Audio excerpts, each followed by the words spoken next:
Hello guys, আজকে আমি আপনাদেরকে দেখাবো কিভাবে আপনারা রোবলক্সে নিজের ক্যারেক্টার চেঞ্জ করবেন। ফার্স্ট আপনারা রোবলক্সে ঢুকে পড়বেন। এরপর এখানে অ্যাভাটার লেখা থাকবে, অ্যাভাটারে ক্লিক করবেন। ক্লিক করার পরে আপনারা এই ক্যারেক্টারে দিবেন।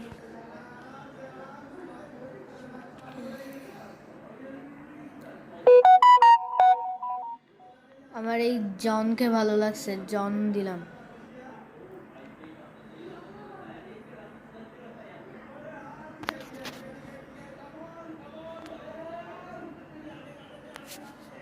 এটা ফ্রি আছে, ফ্রিতে গেট।